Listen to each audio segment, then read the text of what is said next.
주님과 여행을 떠나요 라고 하는 제목의 말씀으로 은혜 나누기를 원합니다. 온통 어려운 가운데 갈등, 혼돈, 공포 속에 있을지라도 우리 주님과 함께하면 될 줄로 믿습니다. 우리의 인생은 매일매일이 여행 중에 있습니다. 한 번도 가보지 않은 인생길의 여행인 것입니다. 이 인생의 여행길 우리가 누구와 함께 할까요? 우리의 인생은 그 아무도 알 수가 없는 인생의 여정입니다. 우리가 알지 못하는 길을 여행하려고 할 때는 아는 분과 함께 안내를 받아서 여행을 하는데, 우리의 인생의 여정에 그 여행은 아는 사람이 이 땅에는 없습니다. 오직 한 분 예수님밖에 없는 줄로 믿습니다. 그래서 그 예수님과 함께하는 여행을 가야 하는 것이지요. 그럴 때에 가장 이상적이고 지혜롭고 좋은 여행길이 될 것입니다. 그렇다면 어떻게 이 주님을 모시고 여행할 것인가? 오늘 본문 말씀해 보니까 내가 주님 안에 거하는 것입니다. 내가 주님 안에 거한다고 하는 것은 내가 주님을 믿는 믿음으로 이루어지는 것입니다. 따라 하시겠습니다. 내가 주님 안에 거한다는 것은 내가 주님을 믿는 믿음으로 이루어지는 일입니다. 아멘. 에베소서 3장 17절에서 이 사실을 증명해 줍니다. 믿음으로 말미암아 그리스도께서 우리 마음에 계시게 한다라고 기록하고 있습니다. 여러분, 그러므로 예수님을 인생의 안내자로 모시고 인정해 드리면, 그러면 예수님께서 말씀으로 찾아와 주십니다. 말씀으로 내 인생을 가이드, 안내해 주시는 것입니다. 오늘 말씀을 다시 한번 보시겠습니다. 너희가 내 안에 거하고 내 말이 너희 안에 거하면 무엇이든지 원하는 대로 구하라. 그리하면 이루리라. 이 오늘 말씀이 곧 주님과 함께 인생의 여행을 떠날 수 있는 놀라운 지혜를 깨닫게 하는 그런 말씀이 되겠습니다. 내가 예수님을 믿으면 우리 주님은 내 안에서 역사하십니다. 말씀으로 찾아오셔서 역사하시는 것입니다. 나는 질그릇 같은 존재지만 상상할 수 없는 보배로우신 우리 주님이 내 안에서 역사하시는 것입니다. 고린도후서 4장 7절에 보면 우리가 이 보배를 질그릇에 가졌으니 이는 능력의 힘이 큰 것이 주님께 있고 우리에게 있지 아니함을 알게 하려 함이라. 여러분, 여기에서 보배는 무엇입니까? 예수님이요 복음인 것입니다. 복음. 여러분, 우리 안에 보배가 되시는 주님이 계신다. 때문에 우리가 질그릇 같은 우리의 인생일지라도 보배를 담은 그릇이 되는 것입니다. 그러니까 하나님이 나를 보실 때에 존귀하게 보십니다. 여러분, 나는 보잘것없는 질그릇 같아도 내 안에 보배가 담겨있는 보배의 그릇이 되는 줄로 믿습니다. 그러니 존귀한 자인 것입니다. 우리 자신 모두는 존귀한 자라는 사실을 믿으시기를 축복합니다.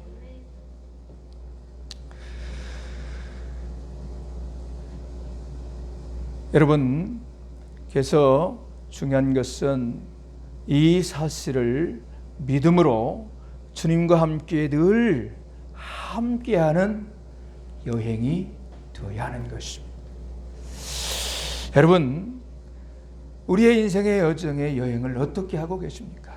되게 많은 경우의 삶을 보면 우리의 인생의 여정이 어렵고 힘들다고들 합니다. 왜 그럴까요? 좋은 여행이 되기 위해서는 말씀에서처럼 우리 안에 주님을 모시고 우리의 마음의 중심을 그 주님께 두고 살아야 합니다. 그런데 대개의 경우 다른 것에 마음을 두고 살 때가 많습니다. 주님의 가장 중요한 그 은혜의 중심으로 우리가 모셔야 될 텐데 주님은 삶의 우선순위에서 한참 뒤로 밀려나 계시는 경우가 얼마나 많은지 모릅니다. 대체적으로 어떤 재정의 문제, 직장 생업의 문제, 건강의 문제, 가정의 문제, 자녀의 문제 등 이런 것들이 앞다투어서 우선순위를 결정하고 우리의 마음에 점령하여 있어요. 그런 것들이 우리의 마음의 중심에 우뚝 서 있는 것입니다. 그래서 우리의 인생길에 길을 잘못 떠는 것입니다. 그러니 그 인생의 여행길이 힘들고 어렵고 고단한 것입니다. 사실 우리의 가장 큰 관심은 주님이어야 합니다. 가장 우선순위는 우리 주님이어야 하는 것입니다. 모든 인생의 결국이 우리 주님께 달려있기 때문입니다. 따라하시겠습니다. 모든 인생의 결국이 주님께 달려있기 때문입니다. 그러므로 주님의 음성에 귀 기울이며 살아야 하는 것입니다. 주님의 음성에 귀 기울이며 살아야 하는 것이 매우 중요한 것입니다. 요한복음 14장 26절에 보면 보혜사 곧 아버지께서 내 이름으로 보내신 성령 그가 너희에게 모든 것을 가르치고 내가 너희에게 말한 모든 것을 생각나게 하시리라. 주님의 음성에 귀 기울이는 것이 무엇인가? 오늘 요한복음 14장 26절 제가 말씀드렸는데 이 말씀에 보면 주님이 성령을 통해 주님의 말씀을 생각나게 하신다 그랬습니다. 우리의 생각을 가만히 분석해 보면 크게 두 가지로 갈라집니다. 하나는 육적인 생각입니다. 또 하나는 영적인 생각입니다. 이 두 생각 중에 영적 생각을 붙들어야 합니다. 로마서 8장 6절 제가 읽어드립니다. 육신의 생각은 사망이요 영의 생각은 생명과 평안이니라. 하나는 죽은 생각입니다. 무슨 생각입니까? 육신의 생각. 또 하나는 생명의 생각입니다. 어떤 생각입니까? 영의 생각입니다.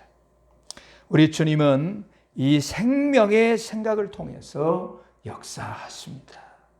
주님 반드시 육의 생각이 아닌 우리의 영의 생각을 통해서 말씀하십니다.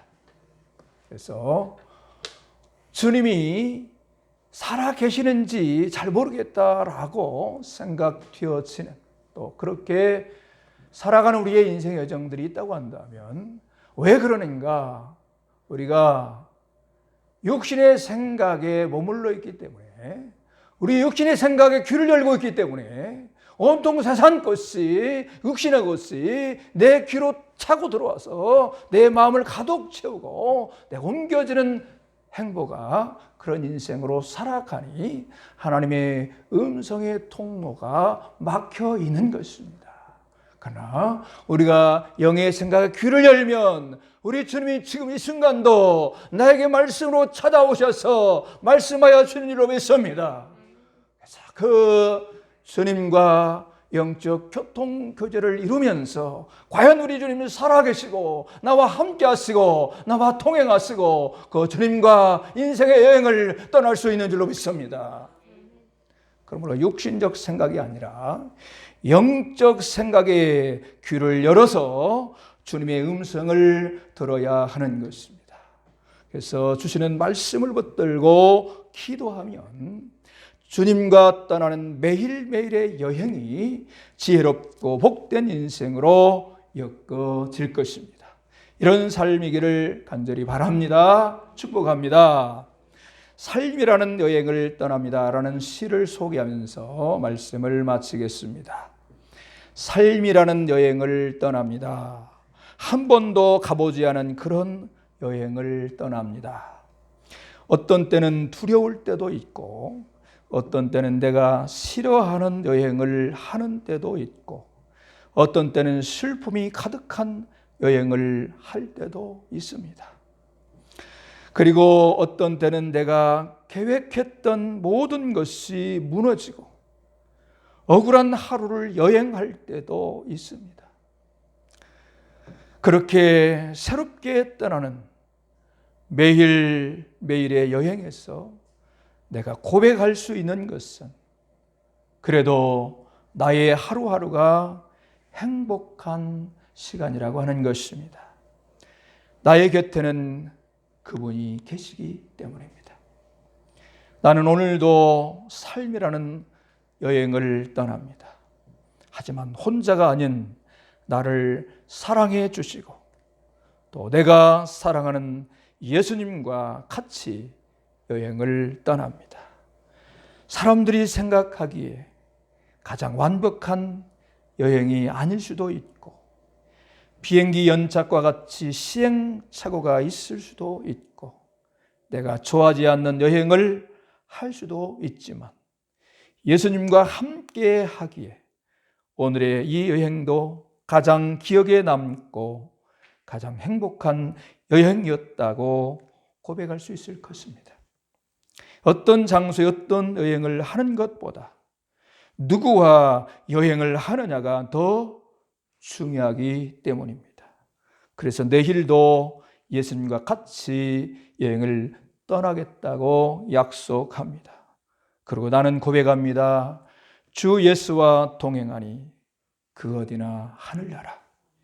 여러분 어떤 인생의 여행이든지 매일매일이 주님과 함께 떠나는 여행이 되시기를 주님의 이름으로 축원합니다. 기도합니다. 아버지여,